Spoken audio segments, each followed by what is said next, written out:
might get underway. This is our fourth and final panel discussion for the 2023 Tackle Show on the Gold Coast. I'm your MC for this afternoon, and with me we have four bearded, slightly bearded and clean-shaven anglers. And our topic today is freshwater fishing, more than just impoundment fishing, which is a pretty broad topic. And our anglers that we have with us have a broad range of angling that they have done over many, many years. So what we might do first is we'll do a bit of an introduction and we'll chat to each angler, find out their history when it comes to freshwater fishing, and then we'll roll into some questions. We'll start on the very end, Mr. Luke Galea. Now, I believe Mackay is home for you. Give us a little rundown of your history when it comes to freshwater fishing. Cheers, Simon. I'm pretty blessed to live in Mackay. It's a great spot for fishing in general. But yeah, certainly in the fresh, that's where my heart is. That's what I love to do. Up there, love chasing sooty grunner, chasing them out of the kayak down Cattle Creek, cruising down a pristine rainforest stream down there. Fresh water so clean you can drink it. Out of the rainforest, watching the sooty smash on the top water. So much fun. Going north a little bit from Mackay, chasing a few jungle perch. We do get them around Mackay, but they're a bit of a unicorn. Pretty rare. It's a good day when you get one of those. Found a few. It's taken me off the grid though, which has been fantastic. Actually, that search, trying to find them, has led me to some honey holes where I've caught some really great freshwater jacks actually, and freshwater barra right up in the sweet water. A long way up where I wouldn't have thought the jacks would have been, but got some skonkers up there.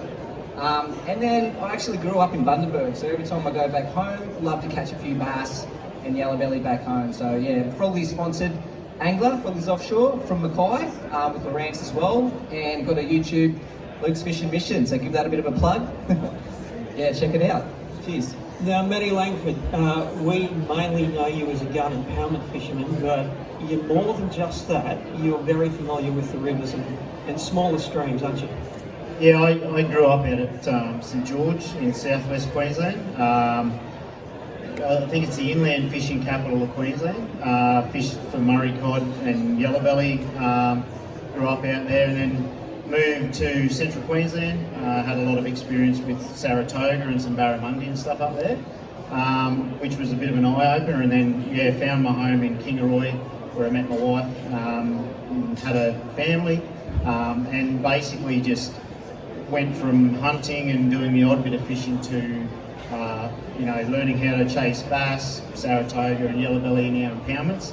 And we've got a lot of creeks and stuff out there, so I sort of got to know bass through the creek systems around the South Burnett region, and basically just learned the impoundments, and over the years set myself up as a fishing guide. I've been a fishing guide in southeast Queensland since 2017, and thoroughly enjoy it. The challenge of everything to do with impoundment fishing, and I'll continue to do so. Now, Chris, we very much know you as a saltwater angler, a tournament angler for 15 odd years now. There's more than salt in your veins though, isn't there? There's a lot of fresh water. Yeah, definitely, mate. Growing up in Taree on the Manning River, it's we've got the best of both worlds, really. We've got 20 k's of salt water and the ocean and beaches and rocky headlands right there, but we've also got a couple of 100 kilometres of rivers and creeks to go and catch bass in, and that's essentially what I did growing up when I could, and I absolutely love it. Creek bass fishing is me. You get to explore, you get to find new things, it's peaceful, and they're like the typical Aussie paddler. They do it tough. They've got to do so much work to go and breed. They work so hard to get back up into the fresh water, so they fight like crazy. So that's what I did growing up. I expanded on that. I moved to Wagga Wagga for 12 months when I was about 19. Which opened my eyes to some more cod and trout fishing down there, which I'd always wanted to do. Typical fisherman, want to catch everything. And then when I did move back home to the mid-north coast, I realised that stuff's not that far away either. So it's just, for me personally, especially the inland freshwater stuff, it's more about the exploration than anything else. Like, I get to explore, we get to hike, and you get to catch some awesome fish and see some awesome places. So for me, that's it. I'm not a great impoundment fisherman. I don't love it that much. It's more about getting out in the wild and seeing. It's not even so much catching the biggest fish in those places. A lot of the time, it's seeing if you can actually catch them there. Is what I get my kicks from. Now, Dino, you're based in Queensland, is it Gladstone at the moment, but your roots go back to New South Wales. And of course, we know New South Wales is home of cod. It's a species that has a lot of meaning to you, doesn't it? So my freshwater fishing, basically when I grew up, we always lived inland, parents managed farms, and a lot of my early fishing was actually carp and redfin. So I really found a passion for carp because they fight so hard compared to most other inland fish.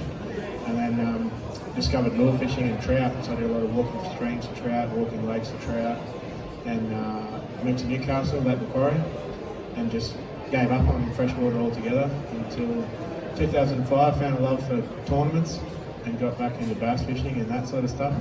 And yeah, like you say, since finishing up in tournaments, I've rediscovered cod, and I do a lot of the sort of northern New South Wales, southern Queensland, walking all the gorge country and New England, chasing Murray cod.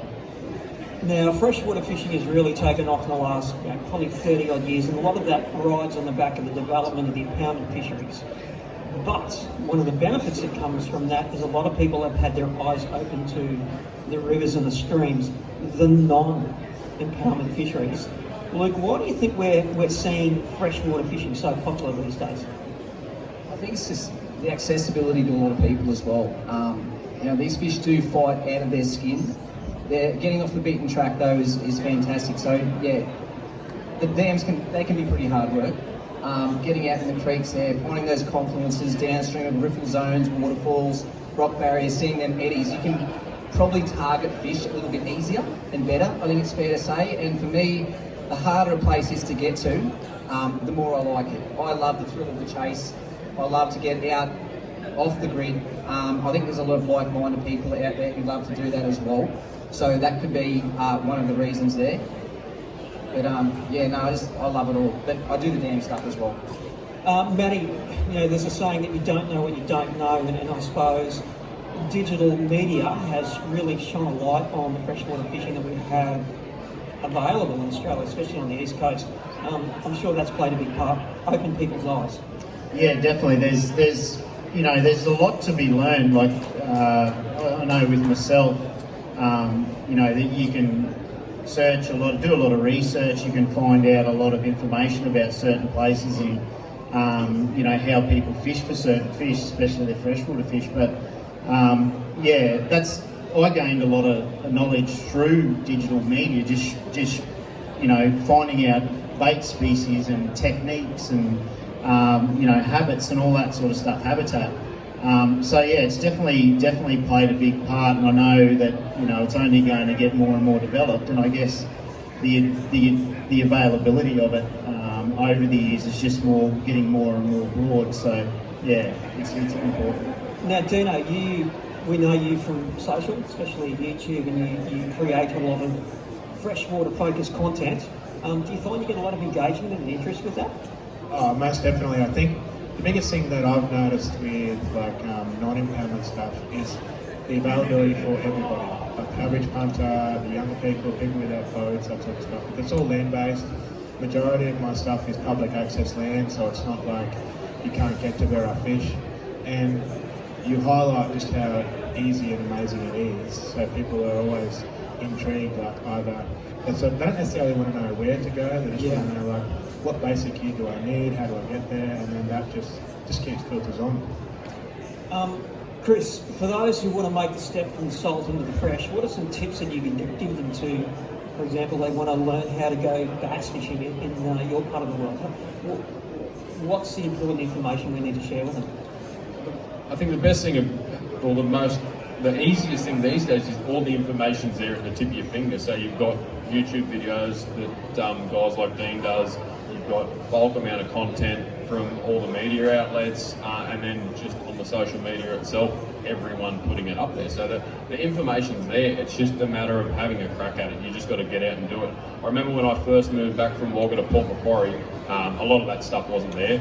The maps weren't nearly as good, the aerial maps weren't nearly as good, so I had a folder full of topo maps, and I would have driven thousands of kilometres around that area trying to find access points and just areas that I could fish, and two, just to see where those fish went to and how far they went. So And that's what people have got to do. Sometimes you just got to go out and do the hard work. So, and the gear's there to do it now too. Like there's so much good gear out there. It's not expensive, and the gear's good and cheap, and it just makes it enjoyable to do.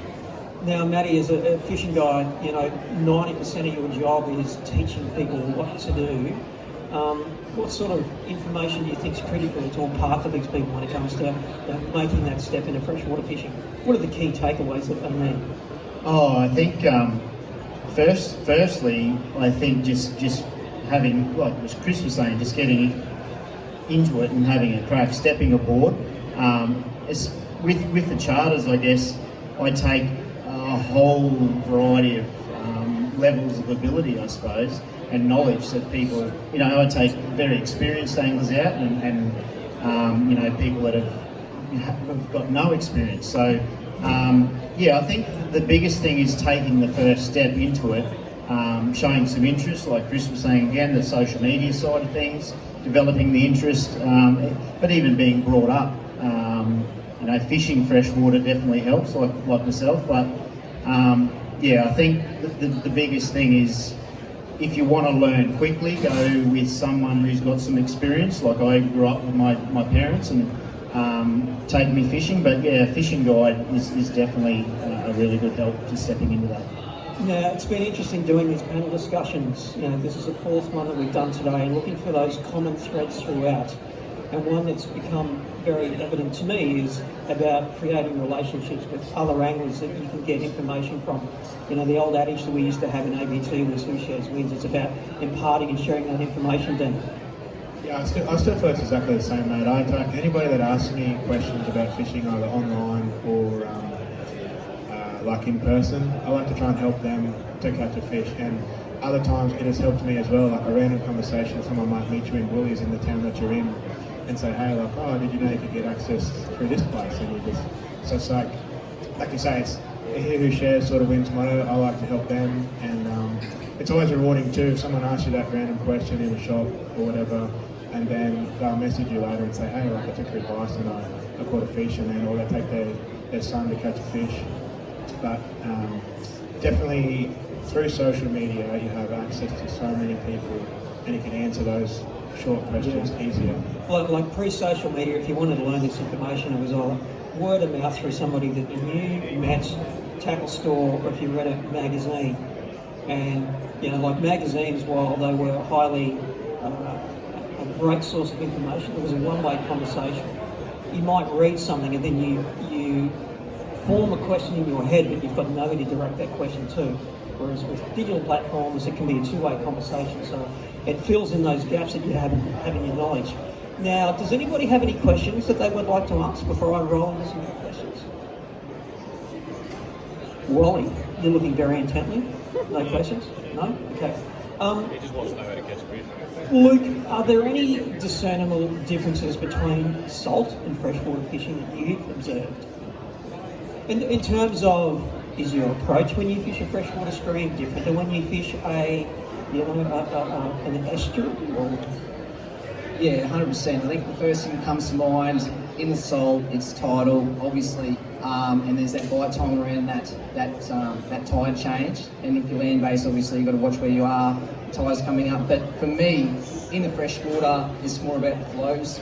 I will go up Cattle Creek when I look at BOM, the Bureau of Meteorology stream flow gauging stations, and there's after a bit of rain in the Piney River in Mackay, I know 2 gauge heights at 2 gauging stations. So this information is readily available. I implore you to look into that. Flows are very important for spawning, migration, recruitment.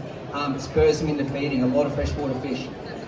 And so when we have a bit of rain and I look at these 2 stream flow gauging stations, I know that water is high enough that I won't have to drag my kayak over too many rock bars or walk it out too long, because I'm doing about a 12k stretch one way with the flow. And it's not too fast that I can't fish it effectively or it's dangerous. It can certainly sort of be dangerous with a bit of flow. So for me, in the fresh, it's all about those flows. That's just one example out of my kayak when we're doing that 12k stretch one way.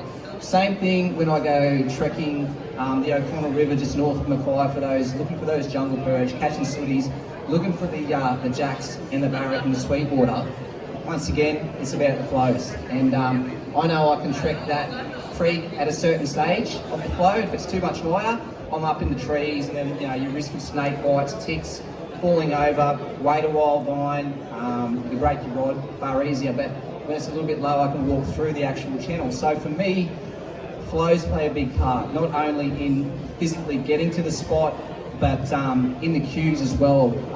Bass have bite period around flows. They love that, pushing up against it. Same as our sooty grunter, they go wild for flows. As these guys would know, the tournament anglers would know, fish sooties and Dean's fish under the dam, stuff like that. So for me, it's all about flows in the fresh. All right, now we're gonna drill down on tackle selection, because what you're going to use to go down to the broad water to chase bream is different than what you're going to use to chase cod, yellow belly. Dino, I'm going to give you species. Let's say walking the New England area, chasing cod from the shore. What would be your rod and reel setup? So for me, I like to run like land-based. I'm relatively tall, so I can get away with 7-foot rod. So the majority of my tackle is 7 foot. Whereas I would want 7 foot because I'm closer to the ground. Exactly. So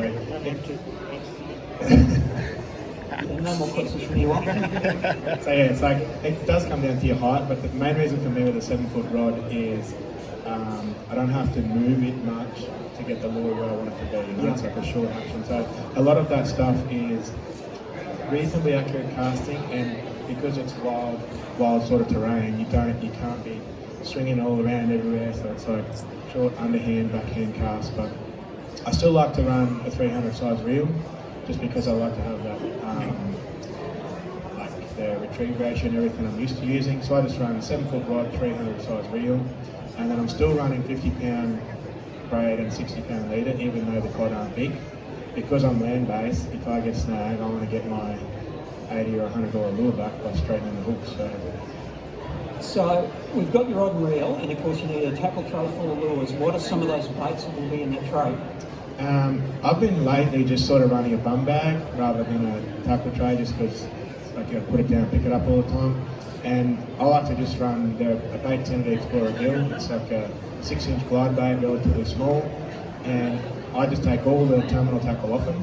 Yeah. Just have one set of hooks and just have them all in my bum bag. So then if I want to change colours or to a different sort of glide, I can just split bring the hooks and that on. But for me, a lot of it lately has been all about glide bait fishing, very visual fishing, similar to topwater, but they're not forced to hit the surface to strike. So, and if I'm in glides, cod like to eat the bigger baits head first, and a glide bait really frustrates them because they get in the front of it and then you twitch it and the glide goes the other way. And it's really fun in clear water watching a cod get so frustrated. And you'll catch a 40 centimetre cod on a 25 centimetre lure, like no problems. They just get mad. Now, Chris, I'm going to send you on a bass fishing trip up at Matting. What are you going to pack? Probably too much. That's what we all do. Normally do. To be honest, after doing it for so long now, I've definitely narrowed my tackle down. It will quite often depend on water conditions. So if we've got heavy flow, maybe some dirty water, then I'll be throwing in things like spinner baits, lipless crankbaits, noisy baits, and bigger top waters. If it's low flow, crystal clear water, a bit more finesse needs to be had. So plastics, jig spinners. And are you using spin tackle or bait caster on your line? For convenience, I generally take a spin rod, so 2 to 5, 2 to 6 kilo spin rod. Off the bank, I like them sub 7 foot for the same reason as Dan was saying. It's sort of, if you're in the bush and you're in the narrow stuff, you often don't have a lot of room to cast or transit through the bush. So like 6'6", 6'9" is really good. You can get away with a longer rod. It just can be a bit of an inconvenience most of the time. 2,500 size spin reel, 8-pound braid, 10-pound leader, done. You're gonna stop most bass you're gonna encounter up in those places. If I'm on foot, then probably just a backpack with water bottle and one tackle tray, some spare leader, scissors, pliers, all of the essentials you're gonna need for that trip. If I'm going to do a kayak trip, I'll probably throw a bit more stuff in there just in case, because you do have that option. But to be honest, these days I just throw them when I like to throw. I'll throw a bunch of top waters in, some weedless frogs, and then you just have one spinnerbait if you need it, a couple of crankbaits if you need it, and some soft plastics, and away you go. You don't need hundreds of lures, you just need a handful of proven performers. Now, Matty Langford, I'm giving you the weekend off from your charter business, and I'm going to send you to the New England area. Jason Codd, what do you got packed in the back of the year? Oh God, I've done some great trips down there in the past, but you know, I guess with Murray cod, you've got a whole variety. You can target them shallow, you can target them deep. Like Dean was saying, the visual aspect is pretty enticing. So I remember years ago we went down the Severn and we fished spinnerbaits. We caught a few fish, it was great fun. And they love a moving lure spinnerbait, but I can't go past fishing topwater. You know, so there's so many different varieties of topwaters. You've got poppers, you've got fizzes, you've got the walking style, the dog X sort of style too. But seeing a big cod buff a topwater off the top is pretty amazing. But yeah, so the topwater lures, spinnerbaits, big soft plastics. You've got, like Dean was saying, the wake bait style or the swim bait styles, are very popular as well. So I guess it all depends on how you would like to target them. But then sometimes as well, you've got to fish the way the fish want to eat the lure as well too. So there's a bit of variety, and you've got to sort of think about it. But yeah, I'd be packing you. I guess I like to fish, fairly, I'd say a 6 foot bait caster, packing it fairly heavy, 30-pound line, just in case, say 30-pound braid, and maybe beefing up your leader size too, because if you do come across that really big fish, you want to keep him on, because I've done some trips in the past where we've gone down leader size, caught a big cod and he's broken us off. So 60 to 80 pound, depending on where you are, I guess. But yeah, that's how I'd try it. Now, Lukey, it's Friday afternoon. You are picking me up from the airport, and we are going JP fishing for the weekend. I won't ask you where we're going to go because that's a secret, but I want to know, what gear do I need to pack? Pack light. We all get in trouble for packing too much, as the guys said up here. So a nice light spin rod, 2 to 4 kilo, 3 to 5, probably about 2 to 4, 4 to 10 pounds, somewhere there. 1 to 2.5 size spin reel, 6 pound braid, 8 pound leader. You want a handful.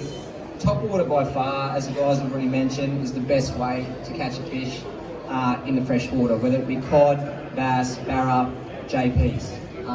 They're a beautiful fish, jungle perch, love them. So your little stick baits, your little walkers, your little poppers as well. But obviously, certain times of the day, and sometimes if they're a bit flighty to come off the top, you might want to go subsurface. So you need your little hard bodies and a few plastics as well. Obviously, weedless is good as well around the rocks and stuff. Fluorocarbon leader is a must. For jungle perch, it's very clear water, gin clear, like I said, you can drink it straight out of the rainforest. So fluorocarbon leader, it contains the same mirroring qualities as water, so it's virtually invisible in water. You want that. Jungle perch are very, very smart, very flighty. They will see you before you see them. Wear earthy colours, not bright red ones like this shirt. Wear a brown, green, earthy colours, and don't be loud. Don't be yelling at your mates, don't be yahooing, don't be splashing the water. I'm a bit of a loud person, I probably don't need this microphone. Get told that all the time. But yeah, just be a bit stealthy and smart, because they're very smart fish. JP are a great species. I fell in love with them when I lived in Townsville 23 years ago. And they were one of the few species that I had come across that you fish your way up a stream, forget ever fishing on your way back down, because once they've seen you come through that pool, there is no way they're going to eat a lure again. Very wily. Of course, there can be some do's and don'ts when it comes to all types of fishing. Dean, can you think of any mistakes that you see people make when they get into freshwater fishing? Probably like the boys have sort of mentioned, is taking too much tackle with you, and then not also I guess understanding the requirements to get where you're going. Like a lot of the stuff that we do, especially the really good fishing, is not easily accessible. Like it's publicly accessible, but it's a hike. Like I might sometimes walk 8 kilometres before I get to anywhere that's fishable. So people don't take water, they don't take a snack, things like that. They also just take a standard mobile phone. When you're that deep in, you've got no reception. Yeah. So I take like it's called a Zolio. It's like a little thing that I can use to text with, but it's also acts as an EPIRB. So I can push a little emergency button on there if something happens to me. Yeah, that's a great point, mate.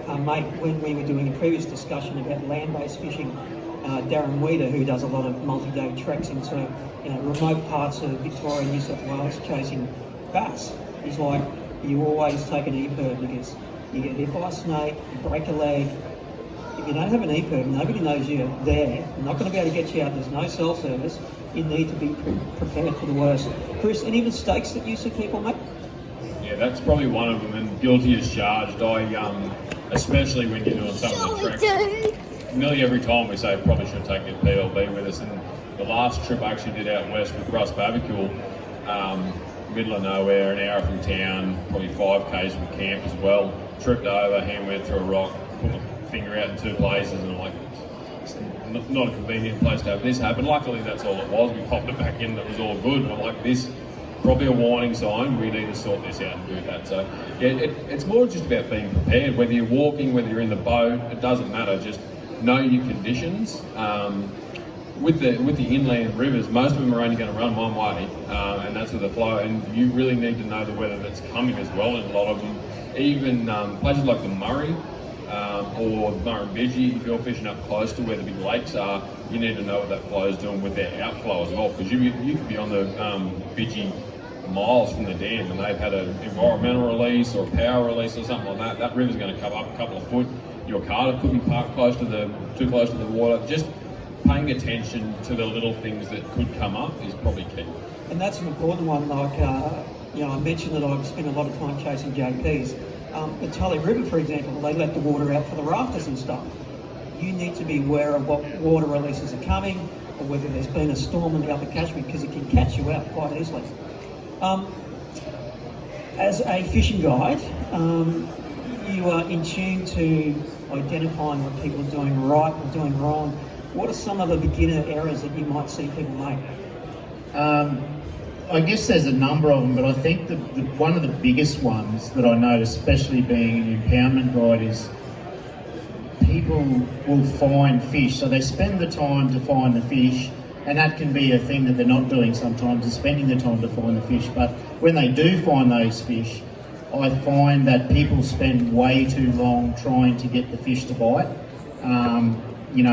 Movement, one of the key things for me is constant movement and not stopping that movement until the fish are actually eating, or you find the biting fish. So that's a real big thing, because I always hear stories of, I sat on a school there today and they bit really well when I first got there, and then I couldn't catch them after, but I could see heaps of them. Constant movement is essential. And I mean, just even tackle selection as well. Like some people may fish a little bit too heavy or potentially too light, but going to a local tackle shop and talking to the locals there and getting the local advice and asking them about what you should be using and that sort of thing as well is also important. But as a guide, I think that movement factor is one of the things that I see people make a lot. Luke, walking streams for JPs and sooties, it's not rocket science, it's not hard fishing, but you need to get it just right. Do you see people go and attempt to do it and they just don't quite hit them up? Yeah, that happens. These days, thank goodness, we've got things like Google Earth we can use to our advantage. So for me, I'll always plan it out on Google Earth. I, once again, implore you guys to do the same. I'm sure you already do. If you are looking to do one of these trips off the beaten track, you need to know where to enter, where to exit, how far it is. Those maps are really good for measuring out the distance, so you can know your own physical ability and how much you can push yourself. So the planning's a really big thing. Also being aware of where neighbouring properties might be in case you did get bit by a snake, or you didn't, something something bad happens. So it's really good to be aware of those things. So planning is key, and yeah, just knowing your own physical ability and how much you can push yourself there. Have you had any instances where things have gone bad for you? Yeah, there was one time, well, it could have been a lot worse, but yeah, just slipped down an embankment a little bit on some slippery mud and smashed my shin on a rock. But yeah, it could have been a hell of a lot worse. Didn't break my leg or anything like that, so, but it could have been bad. Any questions? No? All right, guys, I'm going to give you one last trick before you pass away. Yeah, dive, if you want to use that term. What's it going to be and why? And we're talking freshwater here. Luke, would you like to go first? Love to. I reckon the black bass of Papua New Guinea. For me, NG black bass, freshwater, there's probably no better fighting, legitimate especially. That's what they are, big mangrove jack on steroids. Just watching a few of the shows lately has really got me G'd up to really want to do a trip like that one day. So that's got to be on the bucket list for me at the top of the tree with regards to freshwater. And if it was in Australia, where would it be? I'd love to go catch some cod, to be honest. It's something we don't catch in North Queensland, so for me that is a real appeal. Going south and doing that stuff, these guys do more of it. Dino, what's it going to be for you? So for me, I think I would like to go back to what I grew up on, what I started on, so the trout fishing. I think the Murray Cod, New England, where you go is so beautiful, but then even that e-ball region, some of the snowy region, the walking for trout, I like that chill in the air, the crystal clear water, and the visual aspect. So I think I'd go back to trout. Now, I mentioned before about the common threads that I've identified through the 4 discussions we've had. And one of them that I've spotted is it's not just about the fish, it's about all the things that come together to make the experience. Chris, what's your last trip going to be? So I've got one that I really want to do one day, and I'm going to try my hardest to do it. It's pretty out there, and I don't even know if it's actually possible. I want to fish the Murray from the top to the bottom. Nice. The whole lot. So I want to start like up the top chasing trout and go the whole way down and finish up at the mouth chasing bream and jewels.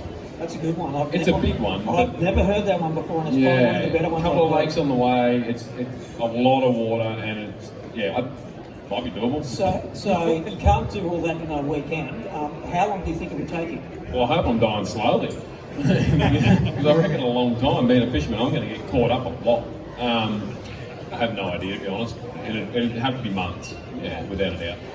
That's a big one to top, Mr. Langford. What have you got on your list? Chris almost took mine, but yeah, that's mine's very similar, I guess, because I've always thought, even as a kid, I grew up on the Ballon River out in southwest Queensland there, and I've always wanted to go from the top of the Ballon, or where the Ballon started, right through to, the Darling, I guess. But one that probably doesn't get brought up, the one that I actually like to do, is there's a river that I fish maybe 2 or 3 times a year, and not many people have heard about it. It's called the Mooney River, and it's a river about 550 kilometres long, and it sort of just meanders its way through that southwest Queensland district, and it's only a very small river, but it's full of fish.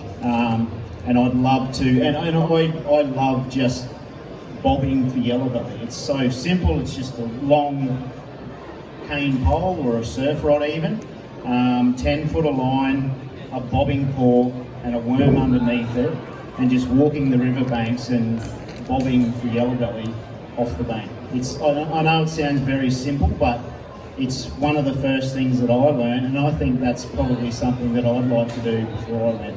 What's some of the simplest things in life are some of the most satisfying and rewarding? Any questions, anyone? All right, one more. So you meet the younger version of yourself. What's a piece of advice that you give them when it comes to fishing and getting better at it? Dan? Well, for me, it's always been time on the water. So time on the water and communicating with other people. So the more I've found over the years, the more I give out to other people, is the more I seem to absorb in. And what I'd also say is listen.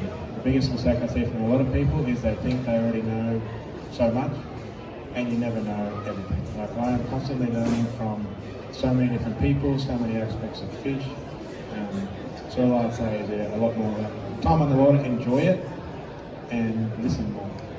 A phrase that's been used quite a few times today is the fishing journey, and it's a journey that never ends. It's continual. It always go. Chris, you meet a young Chris Hickson without a beard, clean shaven. What do you tell him? Rather as the one. Probably to be more open to different styles of fishing, and not get locked on one species and just concentrate on too much. I know a lot of people are like that, and I get asked quite a lot, being a tournament fishing, why don't you go to the US and chase largemouth bass and do that?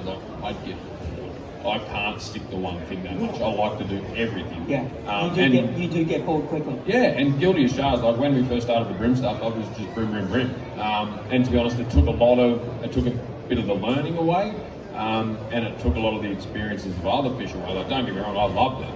But just being open to go and do other things in fishing. Don't be stuck just doing the same thing you do all the time. And make the most of the time you got to do it, because it is limited. You know, caviar is incredibly good, but you don't want to eat that for the rest of your life. There's other stuff that you want, and that's true when it comes to fishing. Maddie, you meet a little Matthew Langford on a riverbank bobbing for yellows. What do you tell that little fella?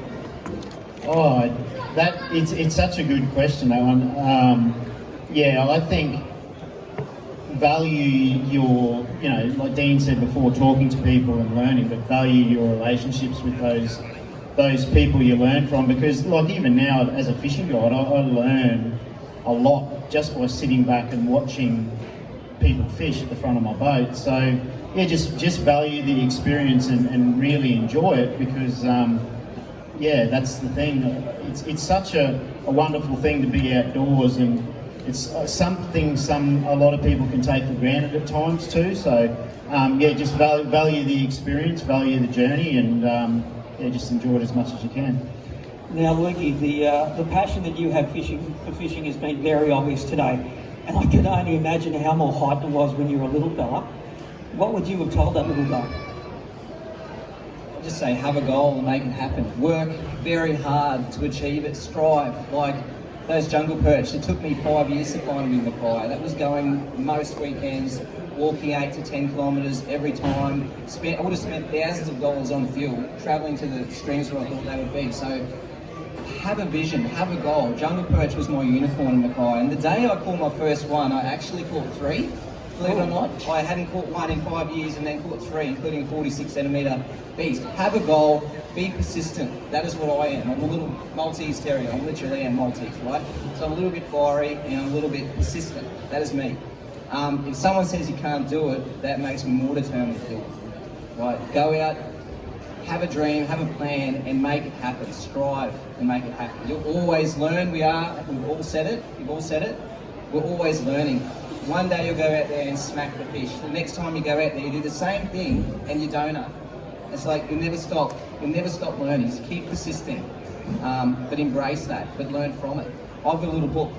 So when I have a great session, it's just as important when I have a crappy session. I'll write down what the tides will do and what the tides do affect by periods, especially in the dams. But I digress. But make notes. Make notes on the tide height, what the moon was doing, time of day, bugs on the water. Humidity, barometer, all of that stuff, and you will become a better fisherman. So I just say have a goal and do everything in your power to achieve it and make it happen. Setting goals is very important for life, and especially for fishing. Another one of those common threads that I've heard today. Maddie, have you got goals for the future when it comes to your freshwater fishing? I guess long-term goals. As Chris said, the expanding and wanting to do more. Like me and my wife love to travel.